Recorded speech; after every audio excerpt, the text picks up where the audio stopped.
Ağdaş rayonunda ata və oğul arasında yaranan mübahisə cinayətlə nəticələnib. Hadisə ötən il avqustun 20-sində baş verib. 1959-cu il təvəllüdlü Musa həmin gün gecə saat 03:40 radələrində birlikdə yaşadığı fərdi yaşayış evində oğlu Səməd ilə mübahisə edib. Şəxsi münasibətlər zəminində aralarında başlayan mübahisə zamanı Musa həyətyanı sahədəki çardağın altında yerləşən masanın üzərindən götürdüyü bıçaqla oğlunu öldürməklə hədələyib, hədəsini reallaşdıracağını göstərmək məqsədi ilə bıçağı irəli-geri hərəkət edib və nümayiş etdirib. Habelə əlində olan boşqabı oğluna tərəf ataraq sındırmaqla Səmədi hədəsini icra edəcəyinə dair real əsaslar olmaqla öldürməklə hədələyib. Bundan başqa Musa həmin ilin sentyabrın 7-sində günorta saat 13 radələrində çardağın altındakı masanın üzərindən götürdüyü bıçaqla yenidən oğlunu öldürməklə hədələyib. Musanın barəsində Cinayət Məcəlləsinin 134-cü öldürməklə və ya sağlamlığa ağır zərər vurmaqla hədələmə maddəsi ilə ittiham elan edilib. İş üzrə izahat verən Musa ona elan olunmuş ittiham üzrə özünü təqsirli bilib. O ifadəsində göstərib ki, zərər çəkmiş Səməd onun oğludur, uzun müddətdir oğlu ilə aralarında mütəmadi olaraq dava-dalaş baş verib. Səməd məlum hadisədən təxminən 3 ay əvvəl cəzaçəkmə müəssisəsindən azad olunmuşdu və həmin gündən aramızda narazılıqlar var idi. Səməd cəzaçəkmə müəssisəsində olarkən mən Günel adlı qadınla qeyri-rəsmi evləndim. Səməd cəzasını çəkərək evə gəldikdən sonra ər-vadımla problem yaratdı və onu qovaraq evdən çıxartdı, deyə o ifadəsində göstərib. Təqsirləndirən şəxs deyib ki, 2025-ci il avqustun 19-da günorta saatlarında Səməd ona dostlarının gələcəyini deyib və ondan özünü yaxşı aparmasını tələb edib.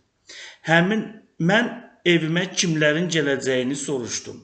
Səməd Aqil adında dostunun və başqa şəxslərin gələcəyini bildirdi.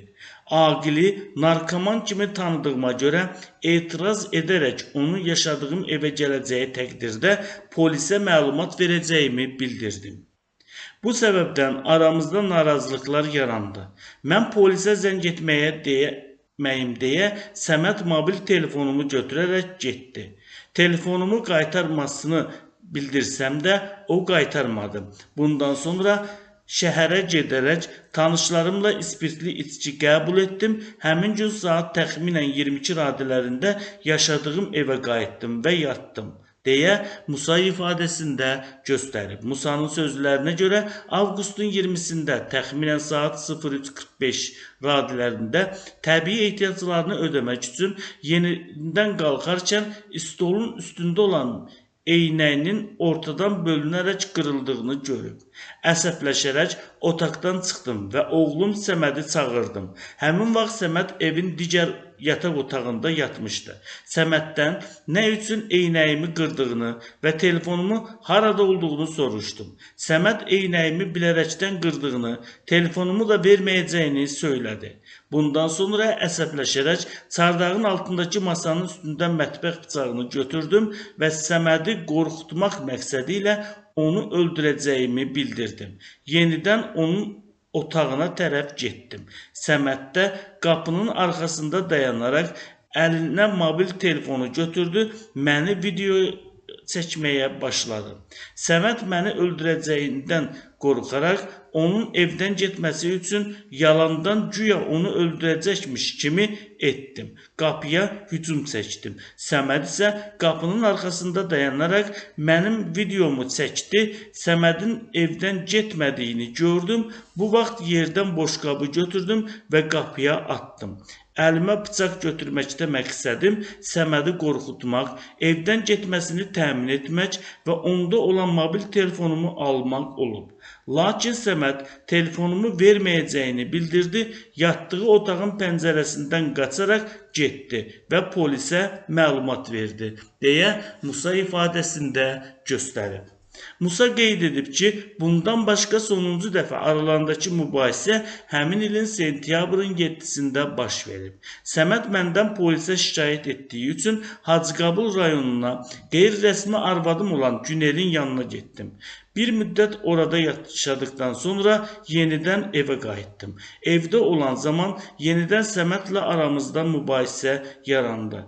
Səməd evin ona qalması üçün mənimlə mütəmadi mübahisə edir ki, yaşadığım evdən çıxaraq Hacıqabul rayonuna gedim. Buna görə də sentyabrın 7-sində təxminən saat 13 radələrində evdə yemək yeyən zaman Səməd yenidən mənə söz atmağa başladı. Mən də həmin vaxt həyətdə olan stolun arxasında əyləşərək əlimdə olan mətbəx bıçağı ilə çörək kəsirdim. Səməd məni əsəbləşdirdiyi üçün əlimdəki mətbəx bıçağını ona göstərərək ayağa qalxdım və onu öldürəcəyimi bildirdim. Səməd də qorxaraq getdi və polisə məlumat verdi.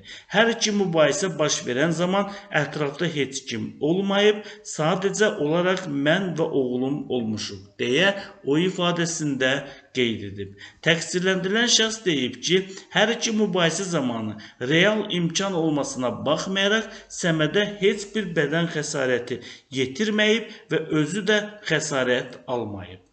Ağdaş rayon məhkəməsinin də aparılan araşdırma zamanı məlum olub ki, təqsirləndirilən şəxs zərərçəkmişlə barışıq əldə edib, bu səbəbdən də zərərçəkmiş atasına qarşı olan şikayətini geri götürüb. Məhkəmənin hökmü ilə təqsirləndirilən şəxs barəsində amnistiya aktı tətbiq edilib, onun barəsində olan cinayət təqibinə və cinayət işinə bəraətverici əsaslar olmadan xitam verilib.